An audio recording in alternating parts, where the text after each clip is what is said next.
became dangerous for us. And Mom had to sell everything that she could and send my sister and I with 2 one-way tickets back to the UK to safety, because she felt it was no longer safe for us to live in. She gave us about £180 to come and buy clothes, warm clothes, and I can never forget that, because it was challenging. Imagine, because I left when I was 4 and I was coming back when I was 14, and that was a huge challenge. So when we got to Sierra Leone, it was 5 years of bliss, I would say, and then 5 years of horror. And it just erases all the memories, the good memories that we had as a family, because Dad and Mom were living in the UK, and he felt it's time to go home. You know, and I guess for a lot of men from Africa, they feel like at some point, I want to go home. I feel I'm more respected there. No offense to anyone, but it's just something that they feel they have to do. So he took his family and thought, let's go back home. And he became a member of parliament. Life was good, and we were not rich, but we were very comfortable. And then, unfortunately, 5 years later, the war started, the civil war started. And I experienced that. I saw things that I shouldn't have seen. It was a really, really bad situation where girls were being abducted or raped. It was brutal, going to school and seeing corpses by the side of the road. And it almost became the norm. You don't know any different. You just think, this is life. But that just builds something inside of you. There's grit that, you know, you just build certain things along the way, and it just helps you in life as you go along. But it's never nice when you're going through. So yeah, I can understand why Mom sacrificed and said, my girls need to get out of here. And my uncle, my mom's younger brother, he really helped us along the way, but there's only so much you can do, isn't there? We remember moving to 3 different places, and he was right there with us, helping us move here, there, and everywhere. And just the way he was just there for us. I came into a system that was unfamiliar to me, and I had to basically swim or sink situation. And the school system was difficult for me, because remember, in Sierra Leone, there were gaps now because we could not go to school. As if the war wasn't enough, Mom and Dad separated during this time. And but we kept in communication. There was one point where we could not communicate with our parents. We did not know whether they were dead or alive. And that was a challenge in itself. For me, I didn't take it lightly. It had a huge impact on me in terms of my mental health. And I remember the day I got a phone call and my mom said, "We're alive." Oh my goodness, I could never forget that day. I screamed. I could not wait for my sister to get home, because I just came back from school and she was at college. And I said, "Mom and Dad are alive." And we cried and rejoiced, and it was just beautiful. Just knowing that you still have parents and they're still alive, that was good. And so I guess that probably made me more determined to say, you know what, I need to have an education, because that's what Dad told us to do. So I worked hard and I got into 6th form, and that was tough. The education system for me was tough because I struggle when it comes to learning, but I was determined. So finished college and went and did access to nursing, and got into Manchester University and studied nursing, and I qualified as a nurse. And I remember having this conversation with my dad, and I said, "Dad," this was in 2008, "I've qualified as a nurse." And you know what he said to me, "Mindy, sister, do business." Oh, I felt like, oh my goodness, you have got to be kidding me. That hit me so hard. I kept quiet. I didn't say anything. I didn't know why he said that, but I knew, okay, this is new. He's never said this to me before. What's happened? Little did we know, about 2 or so weeks later, we would lose him. So you never, ever forget anything like that. Anyway, I told my husband, and I said, "This is what my dad told me." to me, I felt like I'd been kicked in I don't know where, but it was hard. And 2010, we did start a business. I stepped back from being a nurse, working as a nurse, and we started a healthcare recruitment business. But you know when you're doing something and you know that you know, this is not what Dad was talking about. So in 2018, after we buried Dad in 2008, and on the plane, I had decided I'm never going back to Sierra Leone again. And I don't think anyone would blame me for saying that. There was so much trauma.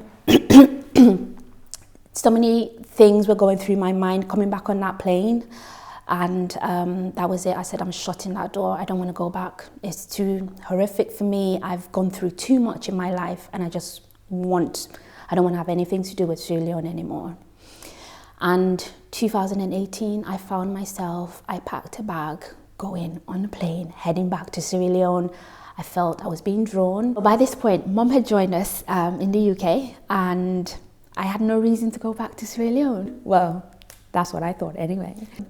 But I found myself on the plane heading back, and it was just me, myself, and I. I guess my son stayed with Mum and my husband, and I headed off on the plane. And it was on the plane that I realized, I don't even know how to get from the airport to the city. It was that bad. And that's when I could help my heart beating so fast, because I thought, oh wow, this was a country I said I would never go back to because of all the experience that I'd been through. Anyway, with everything, there's a reason why. So I got on the plane. Thankfully, I met some wonderful people on the plane who held my hand, like literally held my hand, and took me back into a country that I called home as well. And I remember getting there. So when we went to bury Dad, obviously I was numb. I was pregnant at the time, and I couldn't remember anything. I guess I didn't want to remember. I didn't want to think about it, because the journey from the city to where we used to live, one of the provinces called Bo, the last time I was on that road was many, many years ago, and you could literally be bombed on the road. So before I came back to the UK in 1996, if we wanted to travel to Freetown, which was the capital city, you have to go by air. So this time going by road, going to bury Dad, was horrific. I didn't want to think about it. I just wanted to get there. And so we came back safely. Anyway, coming back to my journey, fast forward to my journey in 2018. For the first time, I noticed the level of poverty in the country. I noticed the amount of amputees on the streets of the capital city. And I remember asking the driver to say, is this as a result of the war? And he said yes. And then I realized, yes, of course, they were amputating women, girls, children. Nobody was spared. And I just thought, wow. I had a light bulb moment, and I thought, this is probably what Dad was trying to get me to do, to come and make a difference. And I made up my mind that I needed to make a difference. I didn't know how. I didn't know what to do, but I just felt these people they just need a livelihood. They need a break. I remember having a conversation with people to say, what can we do? What can we produce? And they said, Sierra Leone doesn't produce anything. I said, what do you mean Sierra Leone doesn't produce anything? Can't we produce something? Nobody wanted to know. And I thought, okay, I'm taking this upon myself. I came back to the UK and I started traveling up and down the country, just learning different skills. And the idea behind that was I could learn skills and take it back to these people. And we could do things together. They could have a livelihood and we could export. And I had all these massive dreams. And my husband was thinking, has she gone mad? What's wrong with her? And I was thinking, have I gone mad? What is wrong with me, to be honest? Because I didn't know what I was doing, but I just knew I had to do something. I was training how to make artisan soap, how to make chocolate is one of the things I learned how to make sausages or anything. I was just learning things, just learning different things that I knew could be made in Sierra Leone. Those are the things that I was learning how to make. And the lady that first taught me how to make chocolate, she said, you may want to look into the Gola rainforest in Sierra Leone. And I thought, where is that? I didn't even know about the Gola rainforest. So I couldn't wait to get back to my hotel room because this was a 2-day course. And I went on and I started searching about the Gola rainforest.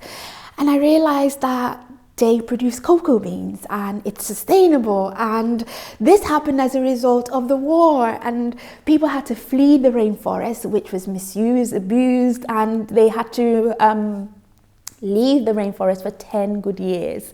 And while they left, the rainforest just flourished and the cocoa beans just grew organically and sustainably. And I just thought, wow, I can make a huge difference here. I didn't know how though still, but I felt, okay, let's see what we can do with cocoa. So I started off on that journey and I went on more courses, and then I felt, okay, Sierra Leone has never been represented on an international front, so I'm going to take Sierra Leone to Belgium. They had the biggest cocoa festival, and little me, I got ready day and night. My mom helped me. We did not sleep. We made chocolate upon chocolate upon chocolate, and we got there, and the feedback we got was phenomenal. And I thought, oh wow, girl, you're onto something. So I started learning more and more about the craft, and then this was until 2019, wasn't it, when COVID hit, when I came back. And soon after that, I came back with so much energy, and then COVID just came, and obviously, as we know, we all know the story. But anyway, during that time, I had a choice, and I said, you know what, I'm going to learn more about this thing. And thankfully, a lot of the chocolatiers, the good ones around the world, were all online. So I would go online and I would learn, and I spent a lot of money, which I didn't mind because I felt I want to know about this craft. I want to hone in on this craft. I want to know what I'm doing. I want to be able to make different things with this chocolate, with this cocoa. So I learned different things, how to make different things, and I spent a lot of time doing that. During that time, a lot of things happened. My husband fell ill with COVID as well, which was another thing, and that was tough. The way in which we're making a difference now is purely by buying beans from the women. But I want to take this further. So this is what I was going through my mind to say, well, I don't just want it to be a matter of I buy, they sell to me, or they sell to other companies, and that's it. I want it to be something where I really, truly help women, just get into their power and deliver and make something and create something for themselves. So I signed on to my MBA as well during COVID, as if I don't have enough work to do. And because I guess the whole idea behind it is to say, I want women to build something significant. Because I guess one thing that I noticed in Africa is, up until recently, it's still an issue. People, women especially, don't have access to land. They don't have access to finances and all those things. So I thought, okay, I need to know what I'm talking about before I can help somebody else. So even though I have experience in business, I thought, I want to understand the theory behind different things so I can really make a difference. So putting myself through my MBA, which I'm still coming to conclusion. I want these women to have more access to land, more access to finances, remove the obstacles that stop them from supplying even more, but be more recognized for what they do, because at the moment a lot of women are not recognized for what they do. I have had an interest.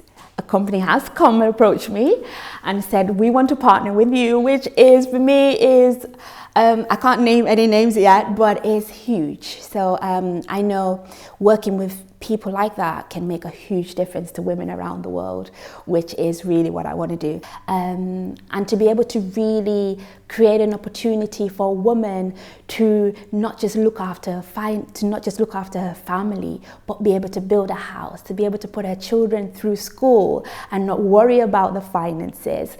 And I want to create an opportunity, a situation where everyone wins, where we're eating the chocolate or we're eating the nuts, and we know that I'm making a difference to somebody out there. And that's the situation that I guess that's a scenario, or what I'm trying to do, or what I'm doing. I think Dad would say, sister, I'm very proud of you. My mom is my biggest cheerleader. She is so proud. And the times that I'm maybe one thing is not going right, she cries and she says, please don't give up, because I know you can make a difference. What you're doing is already making a difference.